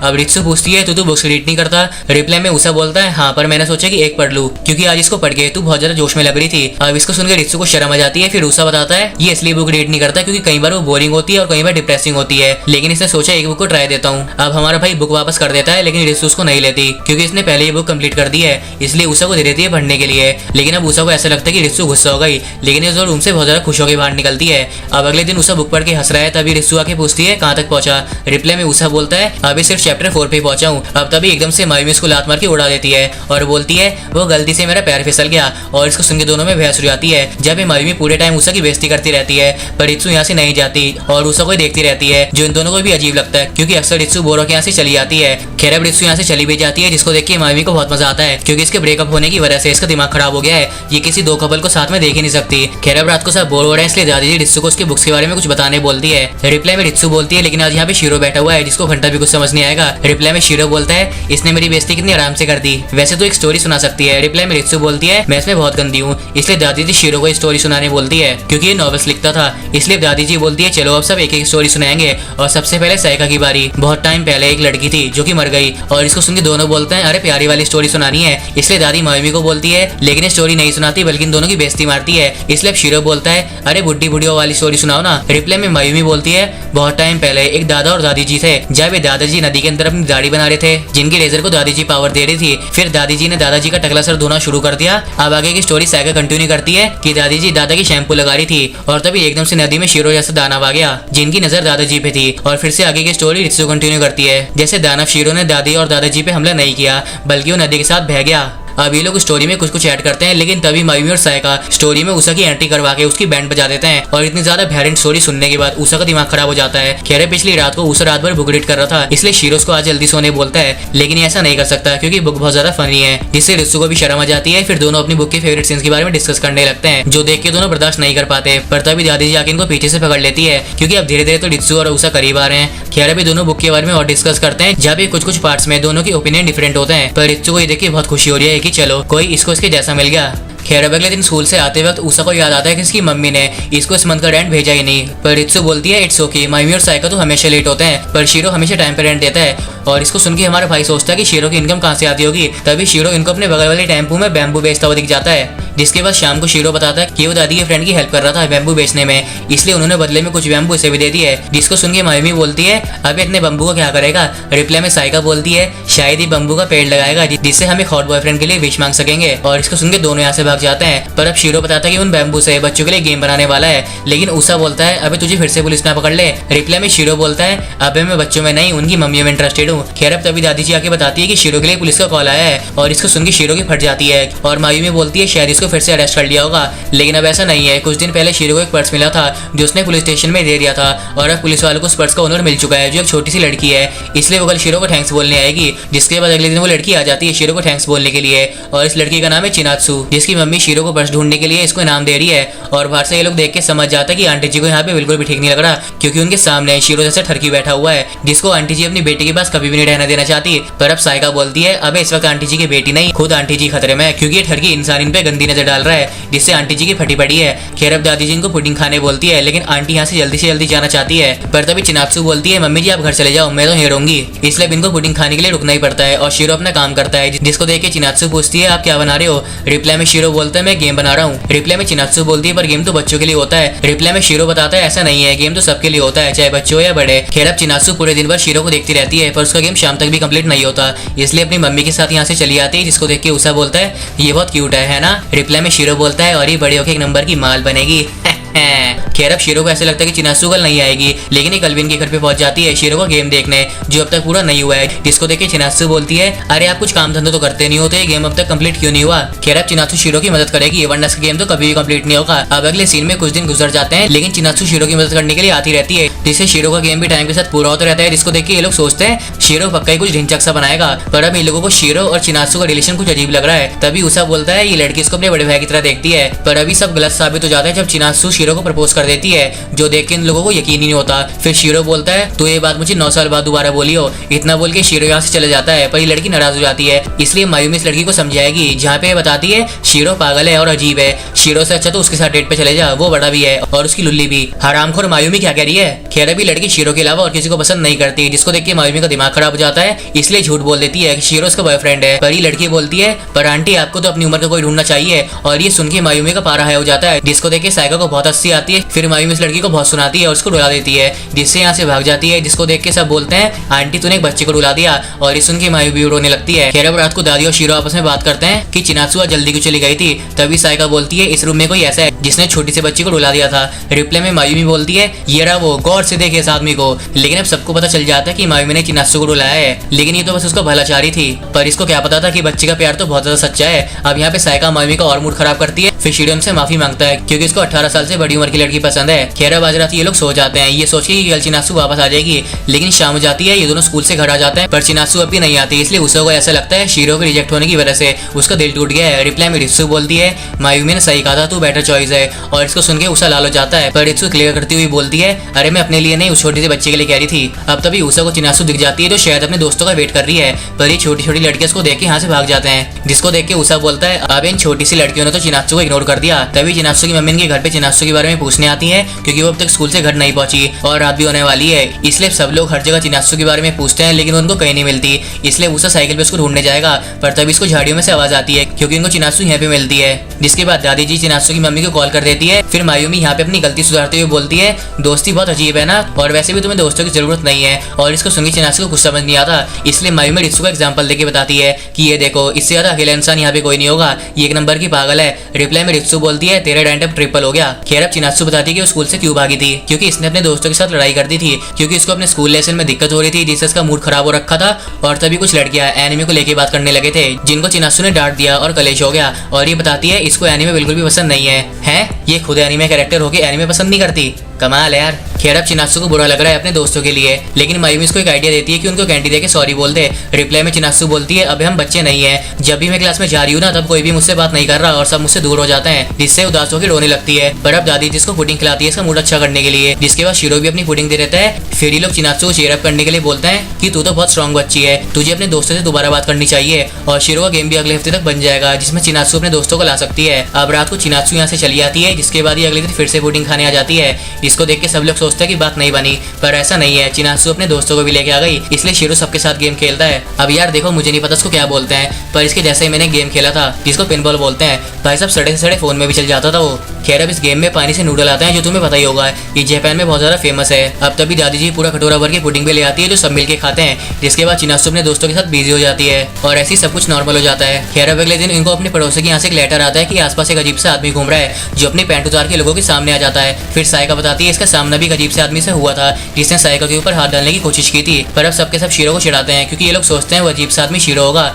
लेकिन शीरो बोलता है अबे वो अजीब सा आदमी मैं नहीं हूँ। खैर अब रित्सु भी बताती है वो भी बहुत सारे अजीब से आदमियों से मिली थी, लेकिन इसने ज्यादा ध्यान नहीं दिया। रिप्लाई में साइका बोलती है पर जिस भी बुक स्टोर में तू जाती है ना वहाँ पे ठरकी आदमी भी आते होंगे जो बुक खरीदने के बहाने से लड़कियों पे डोरे डालते होंगे। रिप्लाई में मायूमी अपने एक स्कूल का किस्सा सुनाती है जहाँ पे एक लड़का मायूमी की स्कर्ट में गुदगुदी कर रहा था, और इसको सुनकर दोनों की फट जाती है, इसलिए अब दादी जी रित्सु को बाहर बुक पढ़ने से मना कर देती है क्योंकि रित्सु कमजोर है, अपनी रक्षा भी नहीं कर पाएगी, और इस बात से उषा भी एग्री करता है, लेकिन रित्सु को बुक पढ़ना अच्छा लगता है, पर दादी जी नहीं मानती और बोलती है गर्मियों की छुट्टी है घर पे पड़ी रहे। रिप्लाई में रित्सु बोलती है पर मैं बच्ची नहीं हूँ और मेरे पास उषा है जो मुझे बचाएगा, इसलिए अगले दिन से हमारा भाई स्कूल के बाहर रित्सु का वेट करता है। फिर दोनों साथ में बुक स्टोर जाते हैं, जिससे उषा को बहुत खुशी होती है और इसका फेस पूरा लाल हो जाता है, और ये रित्सु को देखते देखते भूल ही जाता है कि सिग्नल ग्रीन भी हो गया। खैर अब अगले सीन में मायूमी उषा को चिढ़ाती है कि कैसा लग रहा है रित्सु का एक दिन का बॉयफ्रेंड बनके। रिप्लाई में साइका बोलती है रित्सु अच्छा नहीं कर रही, वो बहुत ज्यादा सेल्फिश है, वो बुक पढ़ने के लिए तुझे ले जा रही है, लेकिन अब ऊषा को इस बात से बुरा नहीं लगता क्योंकि उसको रित्सु के साथ रहना अच्छा लगता है। अब रित्सु भरसन की बातें सुन लेती है, जिसके बाद अगले दिन इनको पता चलता है कि वो अजीब सा आदमी अरेस्ट हो गया, जिससे हमारा भाई सैड हो जाता है क्योंकि अब उसको रित्सु के साथ जाने को नहीं मिलेगा।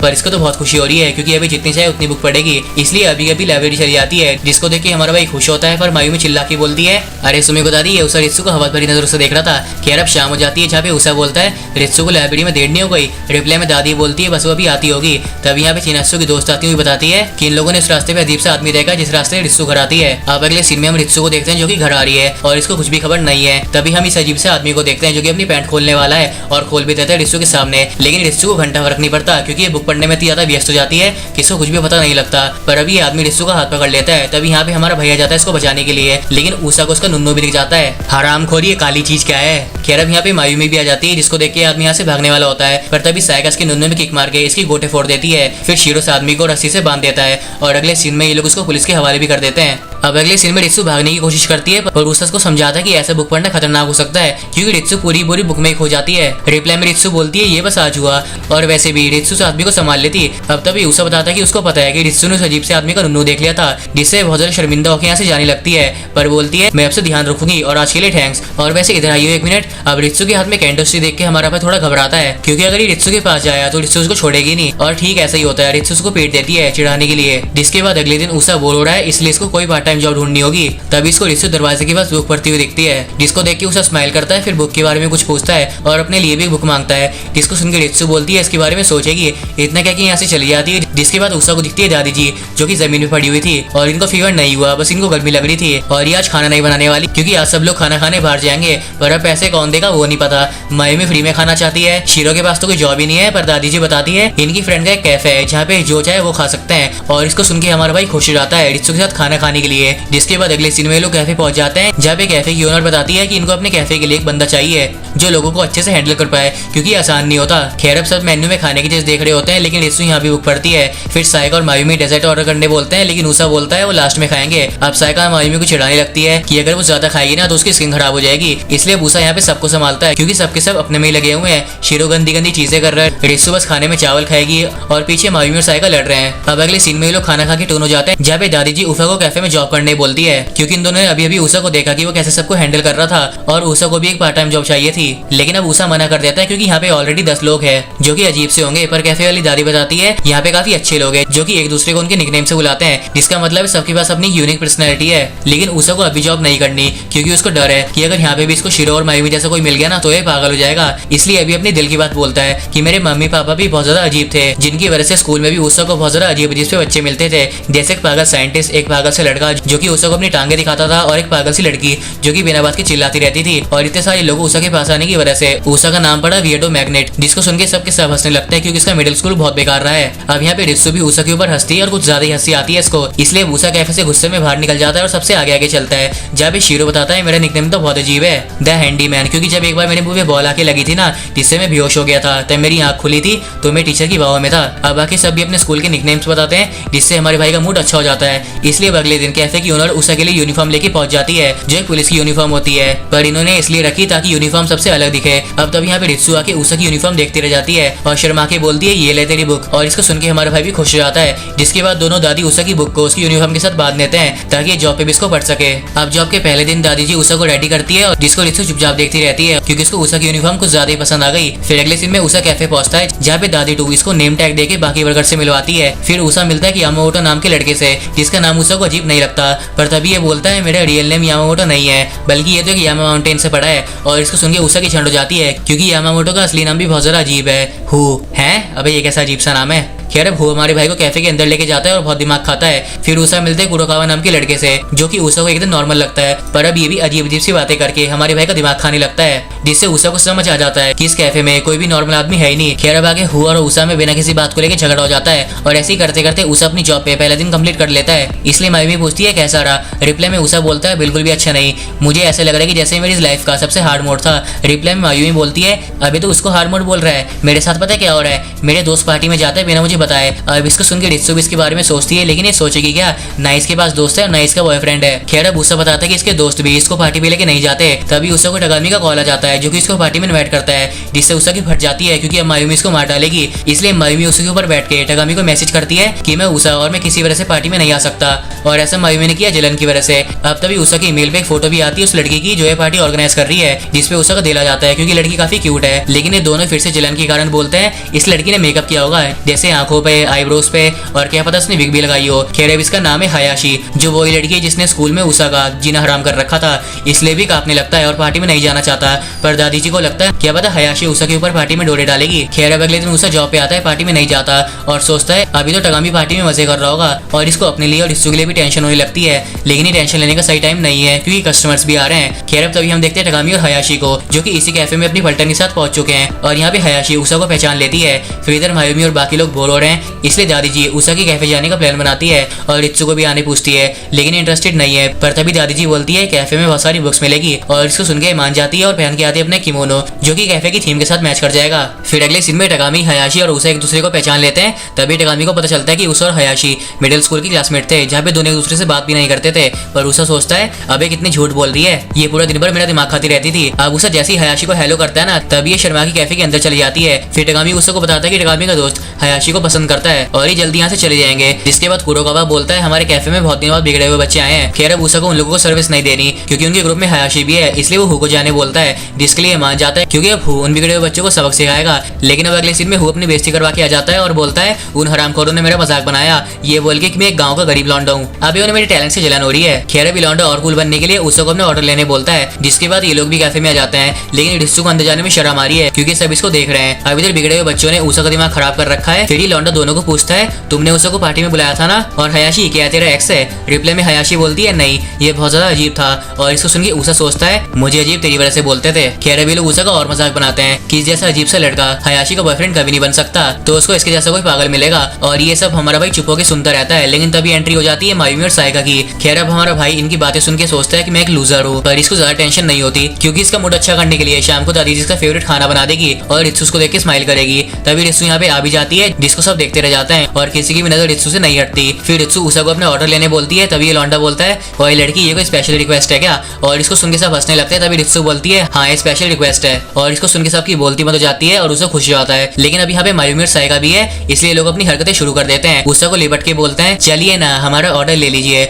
और इसको देख के सारे लौंडे पागल हो जाते हैं। फिर साइका हयाशी की फेक आईलैशेस उतार के सबके सामने इसकी पोल खोल देती है। फिर अगले सीन में मायूमी उषा को सलाह देती है कि उसको इतना अच्छा बनना छोड़ देना चाहिए। खैर अब उषा सोचता है कि रित्सु उसका वेट कर रही होगी, लेकिन वो तो कब की चली गई, जिससे उषा की झंड हो जाती है। लेकिन अब शीरो बताता है उषा को समझाने के बाद रित्सु का मुंह लाल हो गया था, जिससे वो घर चली गई। जिसको सुन के हमारा भाई शर्मा जाता है क्योंकि रित्सु को किसी से भी बात करना अच्छा नहीं लगता, पर वो उषा के लिए इतने सारे लोगों के सामने आ गई, मतलब वो उषा की परवाह करती है। अब रात को दादी जी उषा का फेवरेट खाना बनाती है और रित्सु हमारे भाई के बगल में होती है, लेकिन दोनों एक दूसरे से बात नहीं करते। तभी रित्सु उषा को बुक का 3rd चैप्टर रीड करने बोलती है, और ये रित्सु का अपना तरीका है बात शुरू करने का, जिससे उषा को बहुत अच्छा लगता है। और फिर ऐसे इनमें बातें शुरू हो जाती है बुक को लेके। अब अगले दिन टगामी मायूमी से सेटिंग करने आ जाता है क्योंकि इसका मायूमी में दिल आ गया। लेकिन उषा उसको समझाता है मायूमी से दूर रहे, वो तुझे बर्बाद कर देगी। लेकिन टगामी नहीं मानता, इसको तो मायूमी चाहिए। लेकिन मायूमी को तो दिमाग खराब हो रखा है क्योंकि इसका पूरा समर अकेले निकल जाएगा, इसलिए शीरो के ऊपर चढ़ के उसके साथ टाइम स्पेंड करती है, जिसके बाद ही उषा को पीट देती है। फिर अगले सीन में मायूमी बताती है कि उसने ऐसा क्यों किया, क्योंकि मायूमी की बॉस ने न्यू बॉयफ्रेंड बना लिया, लेकिन इसका नहीं बन रहा, इसलिए दारू पी के शीरो के ऊपर चढ़ी बैठी है। अब इसको और भी ज्यादा गुस्सा जाता है, जिसको शांत करने के लिए दादी जी मायूमी के लिए गिटार लेके आती है,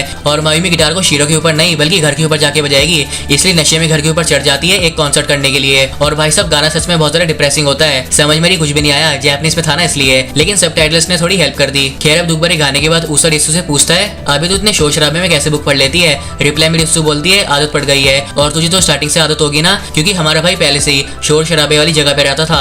वहीं दूसरी तरफ रित्सु अपनी मम्मी के साथ एक शांत वाली जगह पे रहती थी। खैर अब मायूमी अपने गाने में अपना पूरा दुख बाहर निकालती है, लेकिन भाई साहब आज ये 20 गाने गा लेती है, पर ये फिर भी अपने आप को ही कोसती है कि मैं कितनी अजीब हूँ। जब ये मुझे कोई अच्छा पार्टनर मिलता है तब वो चला जाता है, और बाकी सब लोग सिर्फ मुझे यूज करते हैं अपने काम के लिए। अब इसको सुनकर दोनों की फट जाती है कि आज तो भाई साहब मायूमी बहुत ज्यादा सीरियस है। अब मायूमी अपने आप को बहुत गालियां देती है, लेकिन साइका बोलती है तू कैसी भी हो लेकिन मुझे पसंद है, और शीरो भी बोलते हैं मायूमी मुझे भी तो अच्छी लगती है, लेकिन इससे मायूमी को जरा भी खुशी नहीं होती। पर फिर दादी जी बताती है मायूमी तेरे बिना घर अधूरा रहता है क्योंकि तू हमारी लाइफ को एक्साइटिंग बना देती है। अब इसको सुनकर मायूमी को अच्छा लगता है, जिससे इमोशनल हो जाती है। अब आधी रात को सोते समय मायूमी की चिल्लाने की आवाज आती है, जिससे हमारा भाई उठ जाता है और क्या देखता है कि रित्सु काफी डरी हुई है और मायूमी भी मदद मांग रही है। लेकिन तभी उषा मायूमी की कपड़ों को देख के बोलता है, अब ये क्या पहन रखा है कटापटा, अरे तू रात को आधी नंगी क्यों घूम रही है। अब अगले सीन में सब कुछ शांत होने के बाद उषा पूछता है क्या हुआ। रिप्लाई में रित्सु बोलती है, मैं अभी कुछ देर पहले बुक पढ़ रही थी, लेकिन तभी ऊपर से कान खुजरा मेरी बुक में गिरा, जिसको मैंने बंद कर दिया और मैं भागी सीधा दादी की हेल्प के पास। लेकिन दादी अपने रूम में नहीं थी, बल्कि उनकी रूम में बहुत सारी जैपनीज डॉल थी,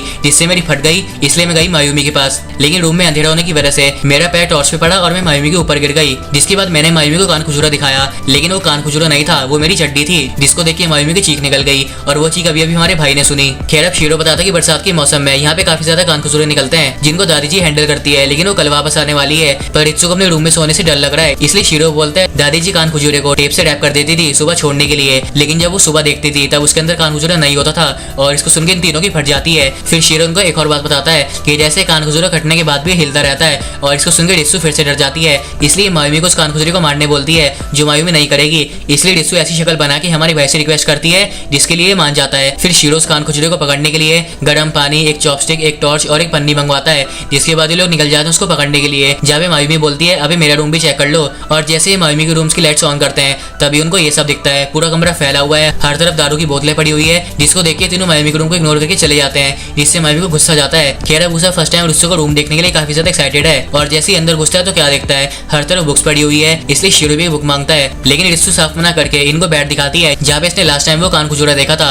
पर अब रित्सु को बैट देख के उसको कुछ कुछ हो जाता है, लेकिन हमारा भाई अपने ऊपर पूरा कंट्रोल रख के बैट पे रखी हुई बुक को खोलता है, जिसमें कान खुजरा नहीं मिलता, मतलब वो कहीं चला गया है, जिससे सबको टेंशन हो जाती है। और तभी मायूमी बोलती है अभी तुमने मेरा दरवाजा खुला छोड़ दिया था, अगर वो मेरे रूम में चला गया तो क्या होगा। इसलिए मायूमी शीरो को लेकर अपने रूम में जाती है, जिसके बाद उषा रित्सु के साथ कान खुजरे को पूरे घर में ढूंढता है। तभी ऊपर से कुछ गिरता है, जिससे रित्सु डर जाती है, लेकिन उषा बोलता है कुछ नहीं है। पर तभी इसको क्या दिखता है, कान खुजरा रित्सु की कमर के ऊपर। लेकिन अगर इसने ये बात रित्सु को बताई तो ये डर जाएगी। तभी रित्सु को अपनी कमर पे कुछ फील होने की वजह से ये डर के मारे नाच पड़ती है और गलती से अपने ऊपर ही गर्म पानी गिराने वाली होती है, लेकिन हमारा भाई बीच में इसको बचा लेता है और बोलता है वो चला गया, अब मत डर। खैर अब दोनों शर्मा जाते हैं, फिर रित्सु उसको थैंक्स बोलती है, जिसके बाद शीरो मायूमी यहाँ पे आ जाते हैं। जब मायूमी को इस कान खुजरे से बहुत ज्यादा डर लग रहा है, लेकिन तब यहाँ पे सायका आती है, इसके ऊपर गर्म पानी डालती है और इसको पन्नी में लपेट के इसको मार देती है और बताती है मैं मायूमी की चीख सुन के यहाँ पे आई हूँ। खैर अब सब कुछ ठीक हो जाता है, इसका मतलब सब सोने जा सकते हैं। पर तभी रित्सु को उषा का हाथ दिखता है, जो कि गर्म पानी की वजह से जल गया था, इसलिए ये भागती हुई जाती है और उसे के लिए आइस पैक लाती है, जिससे हमारा भाई शर्मा जाता है। अब अगले दिन टकामी भी आ जाता है मायूमी से सेटिंग करने के लिए, और इसको उषा का एड्रेस मिला था पुलिस वालों से। पर अब उषा इसको अभी सावधान करता है कि भाई मायूमी का ख्याल छोड़ दे, वो तेरा पागल बना देगी। लेकिन तभी यहाँ पे मायूमी आ जाती है, जिसपे टकामी अपनी हवस भरी नजरें डालता है और अपने आप को इंट्रोड्यूस करके मायूमी के साथ बाहर घूमने चलने बोलता है, और मायूमी भी इसको अपनी अदा दिखाती है। लेकिन उषा टकामी को बाहर निकाल देता है और मायूमी को बोलता है अभी तो टकामी से दूर है, वो तेरी उम्र का नहीं है। रिप्लाई में मायूमी बोलती है अरे इस बार मैं कम उम्र के लड़कों को डेट करने वाली हूँ, वैसे उसकी एज क्या है। रिप्लाई में उषा बोलता है 15, और इसको सुन के मायूमी बोलती है भैया मुझे नहीं करनी उससे डेट, ये तो बच्चा है। अब अगले दिन कैफे जाने में थोड़ा टाइम बाकी है, इसलिए तब तक उषा बुक रीड करता है और इसको गर्मी के मारे पसीने भी आ रहे होते हैं, जिसको देख के मायूमी और शीरो बोलते हैं उषा गंदी गंदी मैगजीन पढ़ रहा है और अपना पसीने की जगह कुछ और निकाल रहा है। रिप्लाई में उषा बोलता है हराम खोरो ये पसीना ही है। खैर अब उषा बताता है कि वो जल्दी जॉब छोड़ देगा, क्योंकि कैफे में हुआ कुड़ोकावा ने इसका दिमाग खराब कर रखा है। लेकिन अगले सीन में उषा को कैफे पहुंच के अच्छा लगता है और यहाँ पे धीरे धीरे कंफर्टेबल होता जा रहा है। तभी इसको हुआ कुड़ोकावा बताता है कि कैफे की ओनर ने एक एंटीक स्टोर से बुक्स खरीदी है, जिनको ये दोनों शेल्फ में लगा रहे हैं, इसलिए उषा भी इनके साथ बुक लगाता हुआ सोचता है रित्सु के पास भी बहुत सारी पुरानी बुक्स है और उसको बुक शेल्फ अच्छा लगेगा। अब देखो बुक्स खत्म हो जाती है, लेकिन शेल्फ में अभी भी स्पेस होती है और ये लोग और बुक्स नहीं खरीद सकते, इसलिए उषा को एक आइडिया आता है कि वो रित्सु से कुछ बुक्स बोरो कर लेगा, जिसके लिए घर पे कॉल करता है और दादी सारी बात रित्सु को बताती है। जहाँ पे अगर रित्सु ने कैफे के लिए बुक्स दे दी तो कैफे उनको फ्री में कॉफी पिलाएगा और रित्सु कैफे की बुक्स भी पढ़ सकती है, इसलिए रित्सु मान जाती है। जिसके बाद दादी बोलती है जो भी कैफे तक बुक्स पहुंचाएगा उसको मैं केक खिलाऊंगी, इसलिए इस काम को शीरो करेगा। अब ओनर भी उषा को बता देती है कि शीरो बुक्स लेके अपनी गाड़ी में आ रहा है, जिसको सुन के हमारा भाई शौक हो जाता है कि शीरो के पास गाड़ी भी है, इसलिए ये शीरो को वेट करता है और क्या देखता है कि सामने से शीरो जैसा बंदा अपनी कार में आ रहा है। लेकिन भाई साहब ये शीरो नहीं होता, बल्कि शीरो तो उस फटीचर गाड़ी पे आता है। अबे क्या चीज है ये। खैर अब शीरो के साथ यहाँ पे रित्सु, सायका और मायूमी भी आते हैं। फिर रित्सु तो यहाँ की बुक्स देख के पागल हो जाती है, जिसके बाद उषा उसको कॉफी सर्व करता है, लेकिन रित्सु तो कब की बुक में हो गई, जिसको देख के हमारे भाई को शर्म आ जाती है। तभी इसको विंडो के बाद शीरो दिखता है, जिसको हीट स्ट्रोक हो गया है और ये इसको पसंद है, इसलिए कैफे के अंदर नहीं जाएगा। पर शाम तक इसकी बैंड बज जाती है, पर तब इसको होश आता है क्योंकि साइड में इसकी हयाशी खड़ी होती है, जो बताती है कि वो कैफे में उषा को देखने आई है ताकि ये उससे माफी मांग सके पार्टी वाले दिन के लिए। रिप्लाई में शीरो बोलता है तुझे पता है क्या, मैंने गर्मी के मजे ले रहा था और उषा मेरे लिए ये लाया। अब इसको सुन के हयाशी की फट जाती है क्योंकि ये बोलती है उषा तो दिन पर दिन और ज्यादा अजीब बनता जा रहा है। अब तभी शीरो पूछता है तो उषा को क्लास में कैसे ट्रीट करती थी, और इसको सुन के हयाशी को अपना पुराना टाइम याद आ जाता है जब हयाशी उषा को पसंद करती थी और उसको इंटरनेट से हॉरर स्टोरी सुनाती थी। और यही बात दूसरी लड़कियों को अजीब लगती थी कि उषा और हयाशी दोनों एक नंबर के क्रैक है, एक दूसरे के लिए परफेक्ट है। और इसको सुन के हयाशी को बहुत बुरा लगता है और ये सोचती कि उषा इसको पागल समझेगा, लेकिन ऐसा नहीं था। हमारा भाई उषा इससे अच्छी तरह बात करता था, इसलिए अब इसको पछतावा हो रहा है कि पार्टी वाले दिन पूरे ग्रुप ने उषा का मजाक उड़ाया लेकिन उसने कुछ भी नहीं बोला। अब तभी उषा शीरो को बुलाने आ जाता है और हयाशी को नोटिस कर लेता है, जिसके बाद हयाशी उषा को थैंक्स बोलती है इसको स्कूल में इग्नोर ना करने के लिए। फिर ये से माफी भी मांगती है और हमारा भाई इसको माफ कर देता है। पर उषा को हंसी आ जाती है क्योंकि आंसू की वजह से हयाशी का मेकअप उतर गया, जिससे पैनिक कर जाती है। फिर हमारा भाई इसको कैफे के अंदर बुलाता है पर ये पूछती है उषा ने इसको इतनी आसानी से कैसे माफ कर दिया। रिप्लाई में उषा बोलता है मुझे रिश्तों की वजह से उस दिन ज्यादा बुरा नहीं लगा था। और इसको सुन के हयाशी बाथरूम में जाती है जहाँ पे साइको और मायूमी इसको चिढ़ाने आए थे, लेकिन इनको लगता है उषा ने इसको रिजेक्ट कर दिया। पर हयाशी बोलती है मुझे उषा नहीं पसंद, मैं तो किसी और को पटाऊंगी क्योंकि मैं क्यूट हूँ। रिप्लाई में मायूमी बोलती है अबे चल नहीं है तू। और इसको सुन के हयाशी की झंड हो जाती है और ये बोलती है अबे तुम दोनों सुंदर पैदा हुई थी तो ज्यादा मत बनो। रिप्लाई में मायूमी बोलती है कौन दोनों, मैं हूँ बस। और इसको सुन के साइका का दिमाग खराब हो जाता है, इसलिए इन दोनों में लड़ाई हो जाती है। तभी कुरोकावा हयाशी का गार्डियन स्पिरिट वापस लेके आता है और अजीब अजीब सी बातें करने लगता है जो ये स्कूल में क्या करती थी, इसलिए यहाँ पे दोनों की सोच मैच हो जाती है। जिसके बाद शाम को रिसु घर आ जाती है, लेकिन इसको कैफे में बुक पढ़ने में मजा नहीं आया। अब शायद हमारा भाई किसी और लड़की से बात कर रहा था इसलिए इसको अच्छा नहीं लगा। अब अगले सीन में उषा रित्सु से एक बुक के सेगमेंट को लेकर बात करता है जहाँ पे उषा बुक्स को रीड करके उनका रिव्यू लिख रहा है, लेकिन मायूमी और शीरो को ऐसा लगता है कि उषा अपनी गंदी गंदी मैगजीन लिख रहा है। लेकिन उषा बताता है ये सब ये समर होमवर्क कंप्लीट करने के लिए कर रहा है, लेकिन मायूमी उसको चिढ़ा रही है, इसलिए उषा को ऐसा लगता है कि रित्सु चली जाएगी, लेकिन ये नहीं जाती क्योंकि बुक्स के बारे में बात हो रही है। खैर अब उषा बताता है कि कस्टमर्स को रित्सु की भेजी हुई बुक काफी पसंद आ रही है, जिसको सुन के स्माइल भी करती है। पर तभी उषा बोलता है हयाशी भी कैफे में बुक पढ़ने आती है और इसको सुन के रित्सु का फेस ऐसा हो जाता है। अब शायद तो इसको हयाशी पसंद नहीं है या फिर कुछ और बात है। खैर अब उषा कैफे चले जाता है पर इन लोगों को उसकी चिंता होती है कि अगर उषा कैफे में बिजी रहेगा ना तो अपनी जॉब नहीं छोड़ पाएगा। अब तभी यहाँ पे चिनासु आ जाती है शीरो से मिलने के लिए, जो शीरो के पास अपना समर होमवर्क लेके आई है जिसको ये बेझिझक कर देगा। पर अगले सीन में मिट्टी की बाल्टी उठा के सबको उसकी बॉस बनाने बोलता है, जो जापान में बहुत ज्यादा फेमस है और तुमने इंडियन यूट्यूबर्स को भी ये बॉल बनाते हुए देखा होगा। खैर अब सब बनाने भी लगता है, फिर रित्सु के अंदर का बच्चा भी बनाना चाहता है, इसलिए मायूमी उसको इन्वाइट करती है। जिसके बाद सब बॉल्स बनाते बनाते आपस में बात करते हैं कि दादी जी अपनी फ्रेंड के घर गई है और साइका इन लोगों को पता नहीं। फिर ये लोग बॉल्स को और शाइन करते हैं जहाँ पे चिनासु रित्सु से पूछती है क्या वो उषा के साथ कभी डेट पे गई है, और इसको सुनकर रित्सु शर्मा जाती है। पर चिनासु बताती है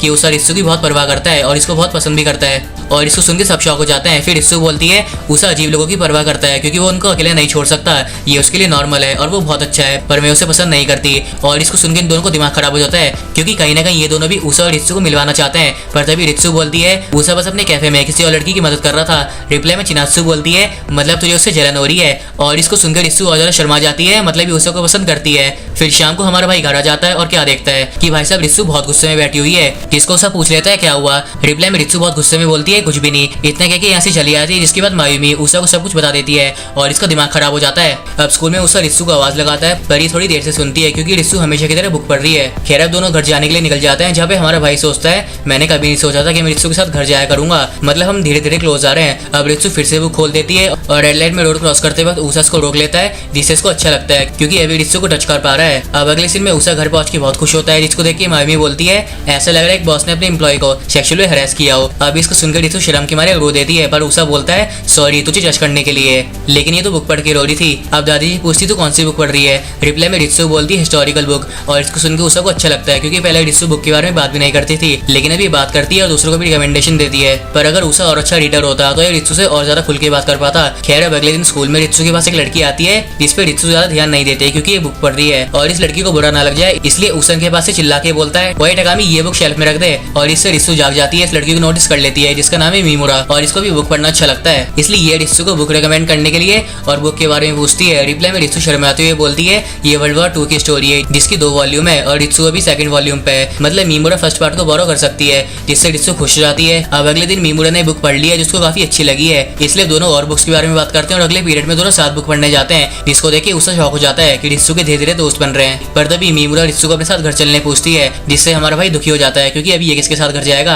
अब अगले सीन में दोनों घर के लिए निकल जाते जाते हैं और अपने पेरेंट्स के बारे में बात करते हैं। जैसे रित्सु के पेरेंट्स का डिवोर्स हो रखा है और रित्सु की मम्मी अमेरिका रहती है। रित्सु सिर्फ अपनी पढ़ाई के लिए जापान में रहती है। मीमोरा पूछती है जहाँ पे तुम रहती हो वहाँ पे लड़की भी है और तुम्हें कोई पसंद है क्या? रिप्लाई में रित्सु बोलती है अरे बिल्कुल भी नहीं, सवाल ही पैदा नहीं होता। और इसको सुन के उषा का दिल टूट जाता है क्योंकि एन से पीछे पीछे चल रहा था। खैर मीमोरा बताती है कि वो रित्सु को घर देखना चाहती है, पर रित्सु उसको बहाना मार के मना कर देती है क्योंकि अभी क्या ही बताया किसके घर में कैसे कैसे लोग रहते हैं। लेकिन मीमोरा नहीं मानती, उसको तो घर देखना ही है। इसलिए उषा भागता हुआ घर जाता है और इन गवारों को बता देता है कि रित्सु की दोस्त आने वाली है। इसलिए साइको और मायूमी तैयार वगैरह हो जाते हैं अपनी खूबसूरती दिखाने के लिए, जिसको देख के मीमोरा इंप्रेस हो जाती है और पूछती है लड़के कहाँ हैं? पर अब रित्सु उनको क्या ही दिखाएगी, ये पागल ठरकी लौंडा या फिर ये रित्सु का आशिक। इसलिए रित्सु मना कर देती है। लेकिन हमारे भाई को ऐसा लगता है कि रित्सु अपनी दोस्त को उषा से नहीं मिलवाना चाहती क्योंकि रित्सु को उषा से कोई मतलब नहीं है। इसलिए अभी अपने आप ही सैड हो जाता है और इधर ये दोनों अपने नंबर भी एक्सचेंज कर लेते हैं। और अगले सीन से रित्सु के पास मैसेज आना शुरू होते हैं जहाँ पे मायूमी इसका मजाक बनाती है कि रित्सु बहुत धीरे धीरे टाइप करती है, पर अब इसको पहली बार मैसेज आ रहे हैं। खैर मीमोरा एकदम से इसको बहुत सारे मैसेज सेंड कर देती है जिसको देख के हमारे भाई को टेंशन हो रही है क्योंकि रित्सु अपनी बुक पे फोकस नहीं कर पा रही। और अगले दिन से मीमोरा रित्सु के आगे पीछे घूमना शुरू कर देती है,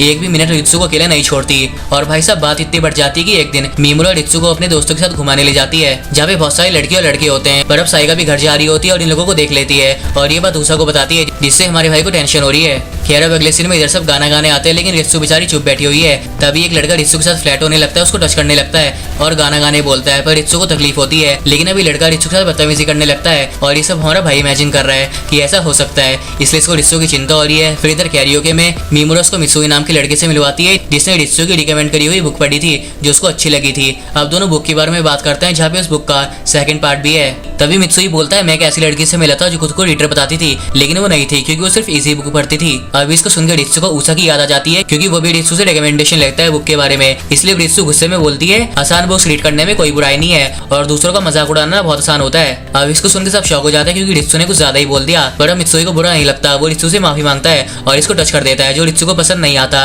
पर मित्सु उसको नहीं छोड़ता, ये बस मजाक कर रहा है। अब तभी रित्सु को मायूमी का मैसेज आता है जिसको चेक करने बाहर जाती है और देखती है मैसेज हमारे उषा ने भेजा है जो पूछ रहा है साइका ने तुम्हें स्टेशन पे देखा था जहाँ पे बहुत सारे लड़के थे, क्या तुम ठीक हो, हम हेल्प करने आए क्या? रिप्लाई में रित्सु लिखती है ये अपनी हेल्प खुद कर सकती है और इसको पढ़ के उषा को ऐसा लगता है कि रित्सु उसकी हेल्प नहीं लेना चाहती। पर अभी लिखता है गुड लक, अपना ध्यान रखना और मैं मैसेज मायूमी के फोन से कर रहा हूँ, ये मुझसे 1000 किराया ले रही है। अबे जैसे इसकी हरकत है ना वैसे तो उसको कोई बॉयफ्रेंड नहीं मिलने वाला। और इसको पढ़ के रित्सु को हंसी आ जाती है जिसके बाद मीमोरा बताती है कि वो ग्रुप के साथ डिनर करने जा रही है। रिप्लाई में रित्सु बोलती है मुझे घर जाना होगा, इसलिए भी बस से अकेले घर आ जाती है और उतर के क्या देखती है कि उषा को दादी जी ने रित्सु को लेने भेज दिया। इसलिए अब दोनों घर जाते हैं जहाँ पे रित्सु बोलती है पता नहीं मायूमी को कैरियोके में क्या मजा आता है, भाई मेरा तो दिमाग खराब हो गया। अब इसको ना बहुत ज्यादा खुंदक आ रही है क्योंकि ये बार बार बाथरूम जा रही थी मैसेज चेक करने के लिए। इसलिए उषा इसको एक एडवाइस देता है कि मीमोरा को बोल दो कि वो बहुत ज्यादा ही कर रही है। और इसको सुनकर रित्सु को वो बात याद आ जाती है जहाँ पे इसने उषा को डांटा था, इसलिए शर्मिंदा होकर बोलती है अबे ताने मत मार और तू बहुत ज्यादा कर रहा था इसलिए मैंने तुझे वैसा बोला। रिप्लाई में उषा बोलता है हाँ पर मैं समझ गया था ना, उसको क्यों नहीं समझा रही। लेकिन अब रित्सु को ऐसा करते हुए बुरा लग रहा है पर उषा बोलता है कुछ तो करना ही पड़ेगा। इसलिए अगले दिन रित्सु मीमोरा को घूमने के लिए मना कर देती है लेकिन मीमोरा बोलती है मित्सुई को तुम बहुत अच्छी लगने लगी हो,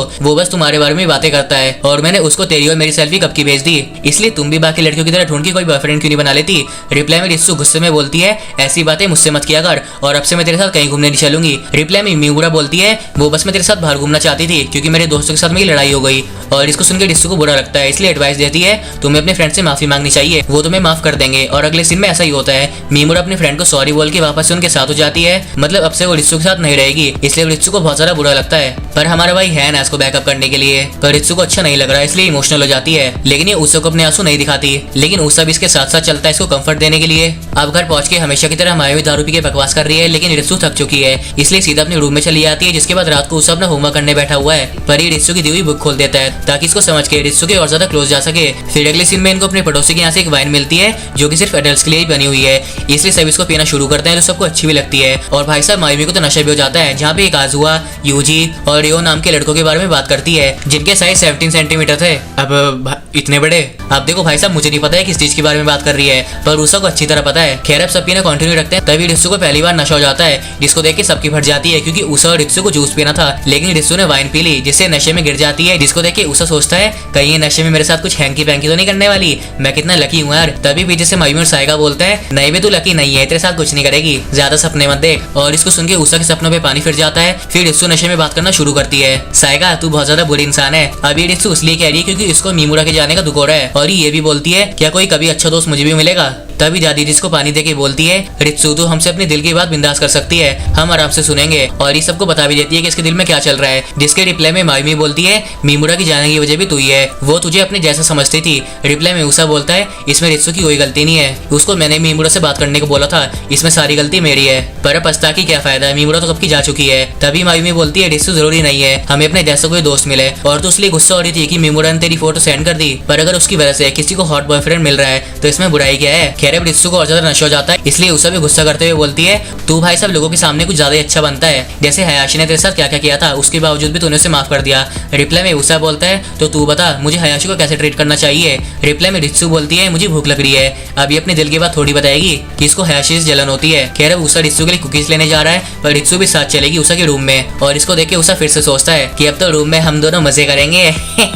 लेकिन तभी पीछे साइको और मायूमी बोलते हैं, अबे हम भी चल रहे हैं। इसलिए अगले सीन में ये दोनों उषा को पकड़ लेते हैं ताकि रित्सु रूम में जाके उषा की गंदी गंदी चीजें ढूंढ सके, वही लड़कों वाली चीजें। अब अगले दिन रित्सु की आंख खुलती है उषा के रूम में, क्योंकि लड़के बाहर सोए हुए थे। पर अब उषा को टेंशन हो रही है कि अगर रित्सु ने इसका बॉक्स चेक कर लिया तो क्या होगा, क्योंकि उसमें उषा की प्राइवेट चीजें हैं। खैर अब तभी मायूमी उठ जाती है, इसलिए उषा अंदर घुस जाता है। फिर रित्सु रूम से भाग जाती है, क्योंकि उसने उषा का बॉक्स तो नहीं देखा पर उसकी नोट्स देख ली है। इसलिए उषा रित्सु के पीछे जाता है, जहाँ पे उषा को देख के स्माइल करती है, फिर हंसने लगती है, क्योंकि उषा ने अपने नोट्स में बुक की कुछ फनी चीजें लिख रखी थी जो रित्सु को अच्छी लगी। इसलिए उषा बोलता है, मेरे साथ अपनी डायरी एक्सचेंज करेगी। अब इसको सुन के शर्मा के यहाँ से जाने लगती है, पर तभी उषा रित्सु से उसका नंबर मांग लेता है, लेकिन रित्सु कुछ नहीं बोलती। फिर उषा बोलता है, अरे इमरजेंसी के लिए, वरना मुझे मायूमी के फोन से ही कॉल करना पड़ेगा, और वो फिर से मुझसे किराया लेगी। और इसको सुन के रित्सु उसको अपना नंबर सेंड कर भी देती है, जिससे उषा बहुत खुश होता है, क्योंकि अब दोनों और ज्यादा क्लोज आ रहे हैं। अब अगले दिन स्कूल में फेस्टिवल होने वाला है, जिसमें मीमुरा कैफे ऑर्गेनाइज करेगी, और ये बहुत एक्साइटेड है, क्योंकि गर्ल्स मेड की कॉस्ट्यूम पहनेगी और बॉयज बटलर की कॉस्ट्यूम पहनेंगे। लेकिन भाई सब लॉन्डे मना कर देते हैं। अब तुम्हें तो पता ही है लॉन्डो का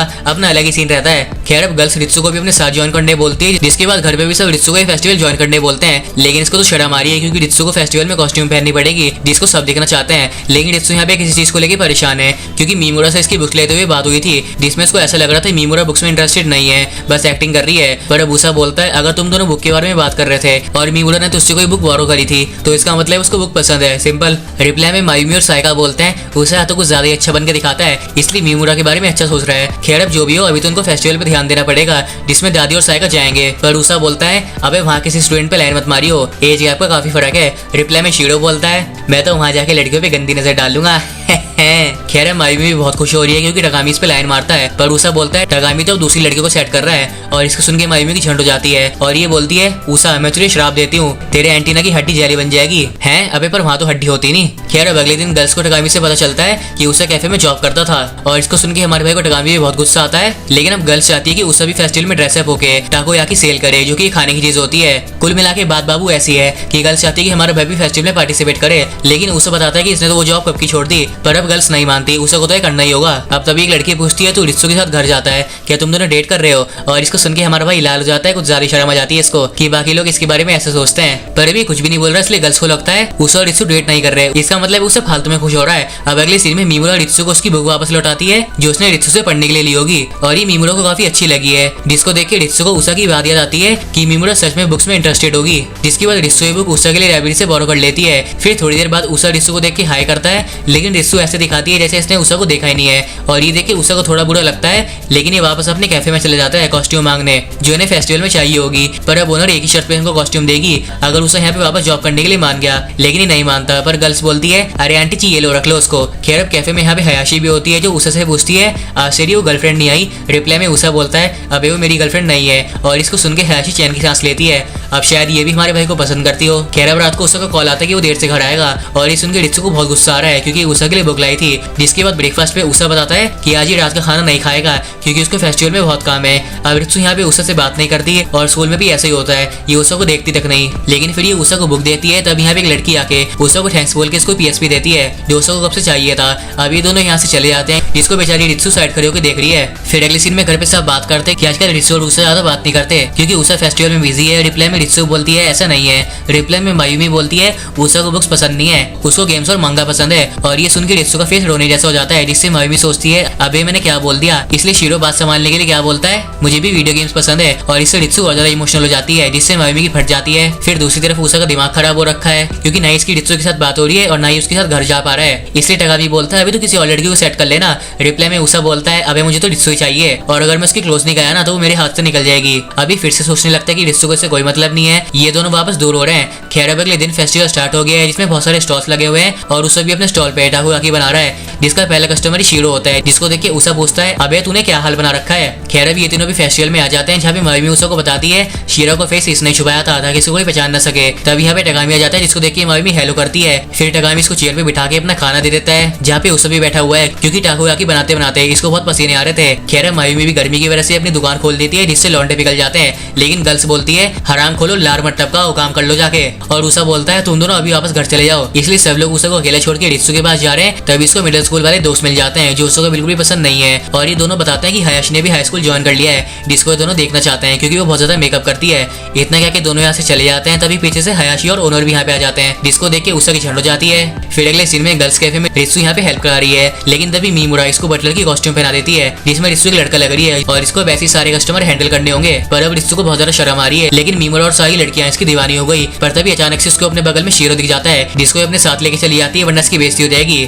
खैर अब सुमिको दादी और शीरो साइको और मायूमी से अलग हो गए थे, इसलिए ये लोग उन दोनों को ढूंढने जा रहे हैं। और इस तरफ उषा हयाशी को यहाँ से जाने के लिए बोलता है, क्योंकि इनके क्लासमेट्स भी यही घूम रहे हैं। लेकिन हयाशी फेस्टिवल में और घूमेगी, पर उषा बोलता है यहाँ भी कुछ गंदे गंदे लौंडे घूम रहे हैं जो तेरे ऊपर लाइन मारेंगे। और इसको सुन के हयाशी शर्मा जाती है और उषा को अपने साथ रहने बोलती है, जिसको देख के रित्सु को गलतफहमी हो जाती है कि इन दोनों के बीच कुछ चल रहा है, इसलिए यहाँ से वापस जा रही है। फिर इधर उषा हयाशी को बोलता है मैं तेरे साथ नहीं घूम सकता। अब तभी कैफे वाली लड़की उषा को अपने साथ ले जा लेती है, जिसके बाद ये दोनों भी हयाशी से मिलते हैं, जहाँ पे उषा का नाम सुनते ही यहाँ से भाग जाती है, जिसको ये दोनों लौंडे देख लेते हैं। अब अगले सीन में रित्सु अकेली खड़ी हुई है, क्योंकि इस कॉस्ट्यूम में इसको सबके सामने जाने में शर्म आ रही है। पर तभी इसको कुछ आवाजें आती है, जिनका पीछा करते हुए इसको क्या पता चलता है कि ये दोनों लौंडे हयाशी को चिढ़ाते हुए बोलते हैं अबे उसे एक अच्छा इंसान नहीं है, वो तो लूजर है, वो तेरे लिए सही नहीं होगा।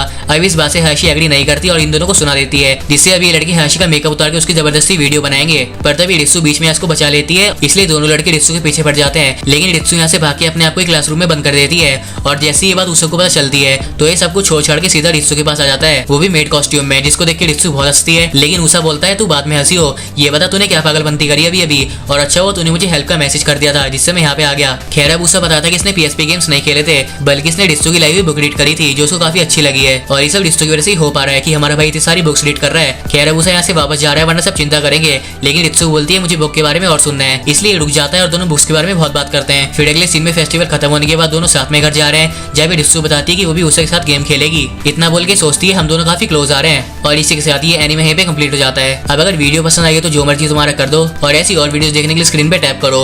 अब मैं चलता हूँ, अगली वीडियो में जल्दी मिलेंगे। टिल देन सायोनारा मेरे टाकुस। और हाँ, दिवाली आ रही है, हैप्पी दिवाली भाई। बम्बू आराम से फोड़ना, हाथ मत जलवा लेना अपना, ठीक है? चलो बाय। लगाओ बैंच आग सिलेंडर में।